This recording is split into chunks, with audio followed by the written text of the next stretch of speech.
앞에 사진 한 장을 보시면 저 사진은 예수님께서 십자가를 지시기 전에 겟세마네 기도를 표현한 묘사한 그림입니다. 예수님은 간절히 기도하고 계시고 그 주위에 베드로부터 시작해 제자들은 잠을 자고 있어요. 주님과 전혀 딴판으로 놀고 있는 그 모습을 우리에게 보여주고 있습니다. 겟세마네 기도는 사실은 단순한 기도가 아니라 목숨을 건 기도인데, 이 목숨을 건 기도에 대해서 제자들은 그걸 잘 모르고 있어요. 의미에 대해서. 저 모습이 딱 누구와 같으냐? 우리의 모습과 같다라는 것을 알 수 있어요. 겟세마네 기도를 이해하기 위해서 왜 예수님은 겟세마네 기도를 하셔야만 됐는가? 이거를 먼저 알기 위해서는 반드시 짚고 넘어갈 게 뭐냐? 인간의 죄의 문제. 그리고 왜 예수님이 이곳에 오셔서 겟세마네 기도와 같은 저 장면을 연출이 되는가 하는 거예요. 그 이유는 인류의 조상 아담과 하와가 하나님이 하지 말라고 했던 선과 악을 구별하게 만드는 실과를 따먹은 것이 문제였습니다. 이 실과를 따먹고 난 이후에 인간에게 돌아온 것이 뭐냐? 영원한 죽음이었어요. 이 영원한 죽음이기 때문에 인간을 구속하고 살리기 위해서는 이 땅에 누군가, 그게 누구냐? 죄가 없는 인간이 인간을 위해 죽으셔야 돼요. 근데 아무리 봐도 이 땅에는 죄가 없는 인간이 없어요. 왜? 다 죄인이니까. 그래서 어쩔 수 없이 특별 수단을 쓸 수밖에 없었는데, 그것이 성부, 성자, 성령 이 삼위 하나님 중에서 제2위격이 되시는 예수님이 이 땅에 인간의 몸을 그대로 입고 오셔야만 됐어요. 그리고 인간을 위해서 죽으셔야 인간이 구속받는 역사가 있게 된 것이었었죠. 그래서 어쩔 수 없이 아담의 원죄를 피하기 위해서 예수님은 처녀, 결혼하지 않은 마리아를 선택해요. 그리고 마리아를 선택해서 아담의 원죄가 유전되지 않도록 만들어 놓고, 그리고 예수님은 탄생하시는 거죠. 이 구속 사역을 위해서 마리아는 하나님의 도구로 쓰인 것뿐이에요. 마리아가 예수님의 육신의 예수님을 낳았다라고 해서 예수님보다 크신 분도 아니고 그냥 인간에 불과한 거예요. 숭배 대상도 안 되고 그를 향해 기도하는 것도 안 되는 거예요. 왜? 인간이기 때문에, 도구로 사용된 것뿐이기 때문에. 이렇게 해서 예수님께서 이제는 이 땅에 오시는 은혜가 있었어요. 왜냐? 인간의 죄를 지불하기 위해서. 예수님이 이 십자가를 지시기 위해서 이제는 사역을 마치시고 예루살렘으로 입성하시는 장면이 등장합니다. 예루살렘으로 등장하셔서 나귀를 타고 등장하시는데 사람들이 번영과 아름다움과 승리를 상징하는 종려나무 가지를 꺾어서 막 예수님을 환영을 하고 바닥에도 깔고 이러면서 호산나 외치면서 환호를 하게 돼요. 그래서 오늘이 어떤 날이냐? 종려나무 가지로 어떻게 합니까? 주님을 환영했다 해서 종려주일이라고도 하는 거예요. 그리고 고난주일, 내일부터는 고난이 시작되는, 예수님의 고난이 시작되는 거예요. 이걸 우리에게 말해주고 있습니다.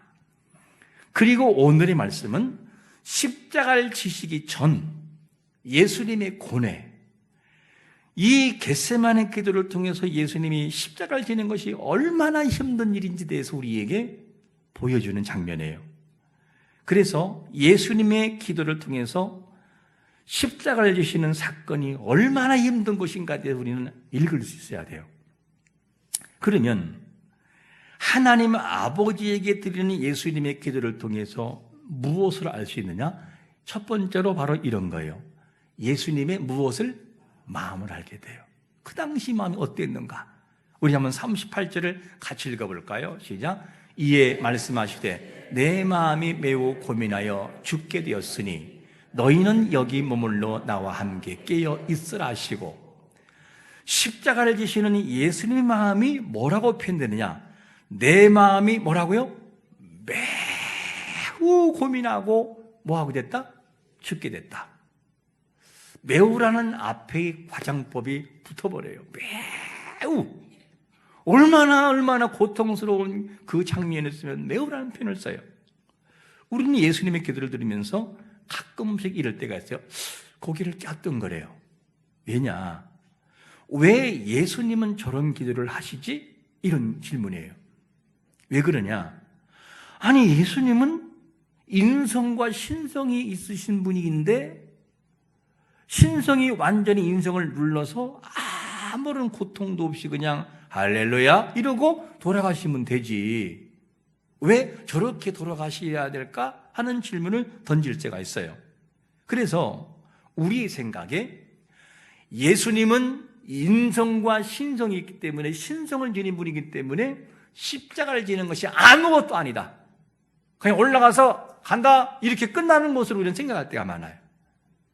예수님의 십자가의 고통을 내가 아프고 느끼는 것처럼 느껴지는 생각을 못할 때가 너무나 많아요. 왜? 신성이 있다라는 것 때문에 이런 착각을 해버려요.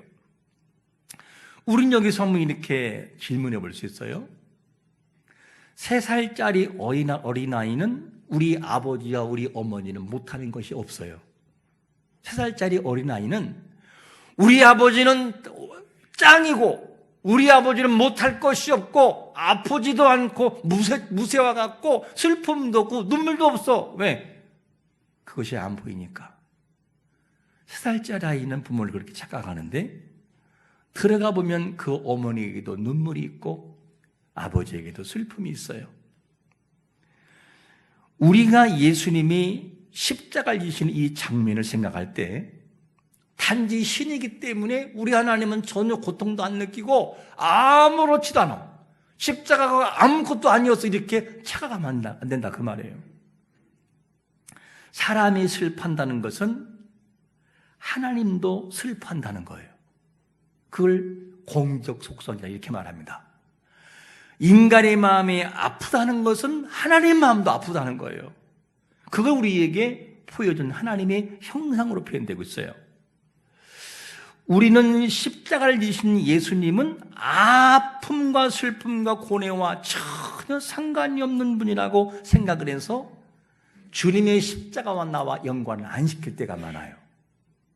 사실은 내가 져야 되는 십자가의 고통이 주님의 고통인데 그 고통을 이해 못할 때가 너무나 많아요. 왜? 신이라고 하는 것 때문에. 여기 사람들은 착각을 해버려요.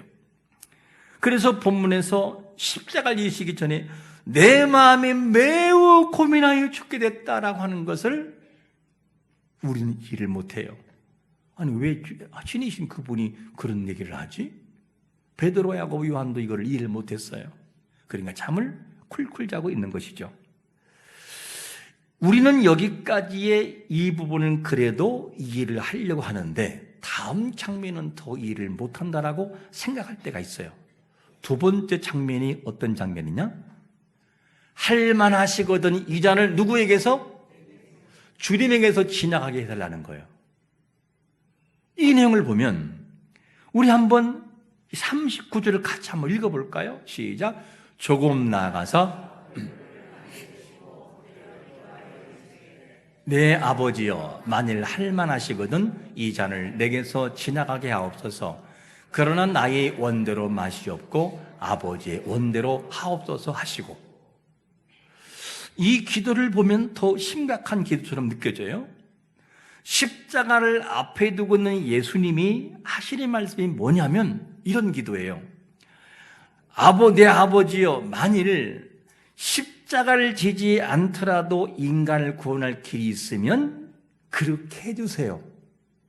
나 이 십자가 지는 게 너무 힘들어요. 이 얘기를 성자 예수님, 하나님이신 그분이 하나님 아버지, 이리신 아버지에게 하고 있어요. 기도를요. 왜 저런 기도를 드릴까? 왜 그럴까? 예수님은 삼위 중에 제2위신 하나님 자신이신데 예수님이 이 땅에 인간 몸으로 오신 목적은 죄 지은 인간을 향해서 죽으시기고 구속하시기 오셨는데 왜 막상 십자가를 지려는 순간에 저런 기도를 하실까? 우리는 잊지 말 것이 있다면 뭐냐면 예수님의 이 간절한 기도를 통해서 인간의 죄를 위해 십자가를 지시는 사건이 얼마나 고통스러운지에 대한 부분을 볼 수 있어야 돼요. 할만 하시거든 지나가게 달라. 이 말은 무슨 말이죠? 인간이 짊어지고 있는 죄의 무게가 너무나 무겁다는 거예요. 너무나. 그냥 예수님은 인성이기 때문에 인간적인 표현으로만 끝난다고 생각하면 안 되는 거예요. 그 예수님의 기도 속에서 인성과 신성이 같이 느끼는 것인데 이 두 가지가 같이 느끼는데 하나님의 아들이신 예수님이 인류의 모든 사람의 무게의 짐을 지고 가는 그 짐이 얼마나 무거운지에 대한 신이신 그분이 느껴보니 너무나 고통스러운 거예요. 말할 수 없는 고통이 그분에게 있다라고 하는 것을 이 기도를 통해서 알 수 있어요. 내가 죽게 되었다. 그리고 아버지여 할 수만 있다면 지나가게 해주세요.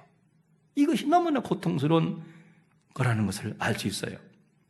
그런데 우리는 예수님의 십자가의 은혜를 기억할 때 예수님의 십자가 당연한 거 아니야? 그냥 저는 느낌 없이 그냥 지나가는 고난주간. 그것이 우리의 생각일 때가 많아요. 실제로는 내가 그 무게의 고통을 지고 죽어야 되는 입장이었지만 그분께서 인간의 몸을 입으시고 오신 사건은 나를 사랑함인데 그 십자가를 내 마음의 인격으로 내 고통과 내 아픔으로 느끼지 않으려고 할 때가 많다는 것이죠. 그러니까 주님의 십자가의 구속의 은혜가 별것이 아닌 것처럼 생각할 때가 종종 있어요. 여러분, 예수님의 기도를 보면서 예수님이 고통스러운 인성을 지니신 모습 때문이라는 것만 생각하면 안 돼요. 죄인들을 위해 대속의 제물로 치러지는 그 대가가 얼마나 무겁고 얼마나 고통스럽고 얼마나 처참한가를 내가 실제로 느껴야 돼요. 그래서 십자가를 기억할 때 우리는 마음을 가져야 돼요. 내 마음을 가져라. 네가 내 마음을 가져라. 저는 기도 중에 그런 마음이 들어와요. 네 마음 속에 내 마음을 가져라. 내가 너를 위해 죽는 이 마음을 네가 아느냐? 십자가. 그 은혜가 바로 뭐냐면 우리가 느낄 십자가의 구속의 은혜예요. 너무 크다는 거, 이 고통이. 왜 그렇게 고통스럽냐? 그 대가는 로마서 6장 23절 말씀처럼 죄의 삭은 사망이기 때문에 사망. 죄인이 당해야 되는 대가는 하나님으로부터의 단절이에요. 단절, 끝나버린 하나님과 영원한 생명이신 그분과 단절이라고 하는 것이 끝남을 말합니다. 영원한 고통이에요. 이 대가를 누가 치렀느냐? 예수님이 치렀던 거였었어요. 그러니까 죄를 짊어지신 예수님은 한 사람의 죄를 짊어지고 간 게 아니고 어떻게 인류의 그 무거운 사람들의 모든 죄를 지고 가시는 십자가였어요. 그러니까 고통스러우니까 하나님 자신이신 그분이 그 정도 느끼는 정도의 죄의 무게라고 한다면 그게 얼마나 큰 것일까? 우리 이거를 생각을 안 할 때가 많아요. 아, 그랬구나. 그 간절한 눈물의 기도가 바로 그런 것이었구나. 바로 단순한 기도가 아니라 그 무게를 지고 가는 그런 모습이었구나. 죄의 대가는 하나님으로부터의 저주의 저주, 그리고 심판이기 때문에 너무나 무거운 짐이었다고 하는 것을 우리는 하나 잊지 않고 주님의 마음, 내가 죽게 되었다. 내가 너무나 고통스럽다. 아버지, 할 수만 있다면 내가 안 지고 지나갈 길이 있다면 그렇게 얘기해 주세요. 신이신 그분이 그 정도로 말할 정도가 간다면 십자가의 고통이 내가 진 죄의 무게가 어느 정도인지를 실감할 수 있어야 돼요. 인간의 죄를 대신하여 십자가를 지는 것은 잠시라 할지라도 하나님으로부터의 저주와 심판이기 때문에 너무 고통스러운 거예요. 이건 그래서 가혹한 형벌이기 때문에 예수님이 이거를 잘 알고 있어요. 이게 얼마나 무거운 것인지. 여러분, 한 주 동안 우리가 살아가면서 다양한 고난과 아픔이 있을 때마다 주님의 십자가를 기억하는 자가 되시기를 축원합니다. 얼마나 힘들었을까? 주님이 얼마나 힘들었을까? 보통 사람은, 건강한 사람은 내가 아프다는 얘기를 안 하는 사람이 있는데 그 사람이 내가 죽을 것 같다라고 하는 것은 보통 아픈 게 아니에요. 주님이 그런 모습이었다. 하나님 중에 한 분이신 예수님이랄지라도 십자가를 지심으로 성부와의 단절은 견딜 수가 없는 거. 잠시라도 성부 아버지와 단절은 살아갈 수 없는 존재. 그렇기 때문에 감당하기 힘들어서 죄의 삭은 사망이고 죄의 대가가 어느 정도인지를 주님이 우리에게 보여주겠는 거예요. 단지 인생의 울부짖음이 아니라는 것을 아셔야 돼요. 이러한 고통을 누가 당해야 됐느냐? 내가 당했다. 내가. 근데 예수님이 이 고통을 100% 다 지불하신 거예요. 그래서 나는 그 구속의 은혜를 믿기만 하면 그 구속의 은혜와 의가 내 것이 돼서 내가 의인 되는 사건이 뭐냐? 예수를 믿는 사건이에요. 이것이 십자가 대속을 그토록 꺼릴 수밖에 없었던 예수님의 간절한 기도였다는 것을 우리는 아셔야 됩니다. 십자가의 잔을 옮겨달라는 예수님의 기도의 의미가 어떤 것인지를 알아야 돼요. 이게 인성을 지닌 몸부림만이 아니었구나.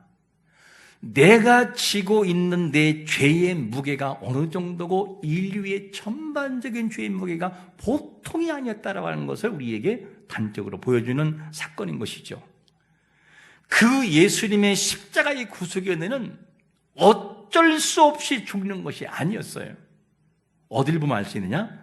요한복음 19장 30절을 같이 한번 읽어볼까요? 시작. 예수께서 신포도주를 받으신 후에 이르시되 이루었도다 하시고 머리를 숙이니 영혼이 떠나가시니라. 영혼이 이 한글 기억 성경에는 영혼이 떠나가서 스스로가 떠나가 버리는 것처럼 사람은 스스로 떠나가 버려요. 목숨이. 내가 아무리 한번 살고 싶어도 가자 그러면 가야 되는 것이 사람의 목숨이에요. 근데 예수님은 어떤 분이었느냐? 원문의 이 헬라 번역에서는 뭐로 되어 있냐면 원문 번역은 영혼을 떠나 보내시니라. 예수님이 떠나 보내시는 거였어요. 떠나가는 게 아니고. 파라디돔이라고 하는 단어가 그런 단어예요. 포기하다, 넘겨주다.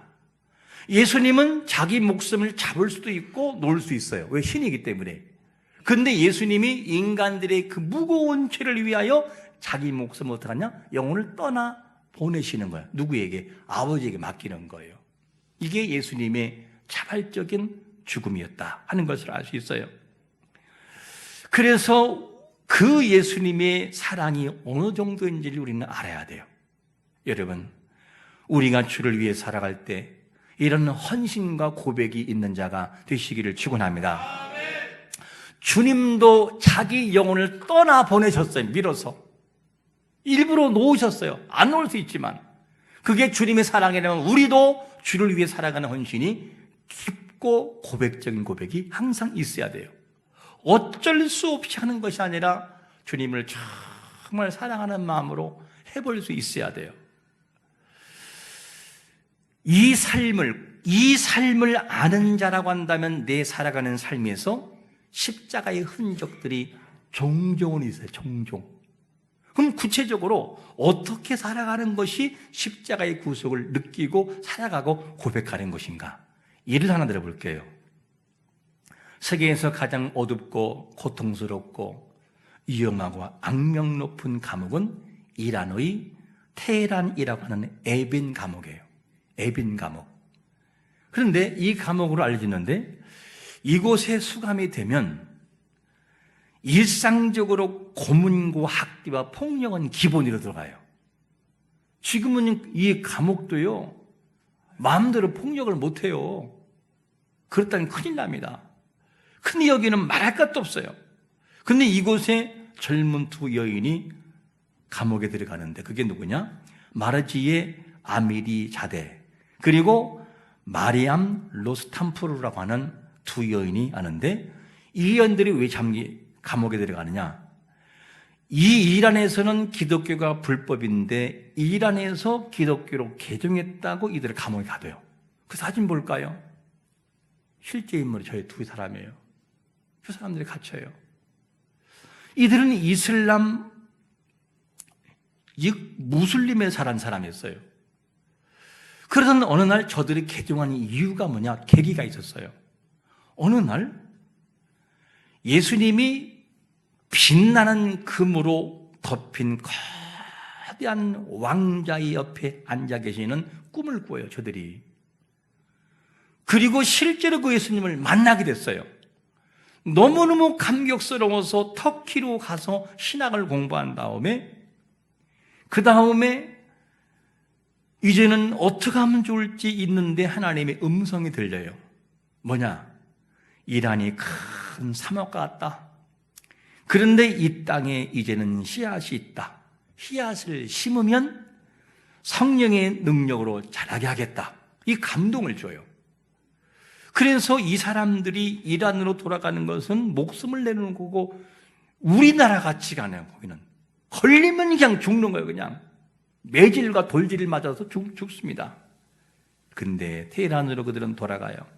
그리고 주님의 비전을 기다리는데 하나님이 감동을 줘요. 성경을 나눠주라고 하는 감동. 그래서 그들은 테헤란과 여러 도시에 2만여 권의 성경을 나눠줘요. 그리고 난 다음에 두 개의 가정교회를 세우고 하나는 성매매하는 여성들, 하나는 청년들을 위한 교회를 세워서 엽니다. 그리고 난 다음에 2009년 기독교 신앙을 전했다는 이유로 체포당해요. 이란 당국은 이들을 더럽고 어두운 지하실로 집어넣어서 온종일 그냥 감금하고 폭력을 행하고 그들이 힘들게 합니다. 신앙을 부인하라 그러면 살려주겠다. 너를 죽이겠다. 온갖 엄포를 놉니다. 그리고 숱한 고문을 이기고 난 이후에 그들은 뭐가 되느냐? 이 동료 수감자들에게 복음을 전합니다. 그리고 그들을 통하여 복음의 확산이 이루어지고 이란 지역에 수만 명의 사람들이 믿는 역사가 있어요. 지금도 이란 지역은 집안에서 누가 믿으면은 돌로 쳐 죽여요. 그냥 그 정도가 지금이 이란 지역인데 이런 역사가 막 벌어져요. 그러고 난 다음에 이들이 갇힌 것을 전 세계 기독교인들이 사건을 막 보도하고 알려버리니까 어쩔 수 없이 저들을 그냥 석방시켜버립니다. 그리고 미국으로 탈출해서 복음을 위해 살아가는 저 두 여인이 있어요. 왜 저들은 그런 일을 할까? 십자가의 사랑이 내 마음속에 그대로 심겨졌기 때문에요. 그게 십자가예요. 그냥 말로만 십자가 뭐 있지 알았어 금으로 된 거 이게 아니고 그 십자가의 은혜가 내 마음을 움직여서 내 삶을 바꾸고 내 삶의 전반적인 다스리는 것이 십자가의 은혜인 걸 믿으시기를 축원합니다. 그분의 은혜가 내 마음속에 젖을 때 삶이 바뀌고 생각이 바뀌고 모든 삶이 바뀌어지는 거예요. 목숨을 내놓아도 아깝지 않는 결단이 우리에게 있는 것입니다.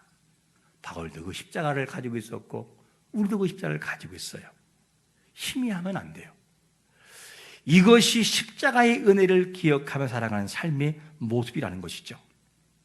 그 예수님이 이제는 고난의 십자가를 지시는데 오늘이 종려주일이에요.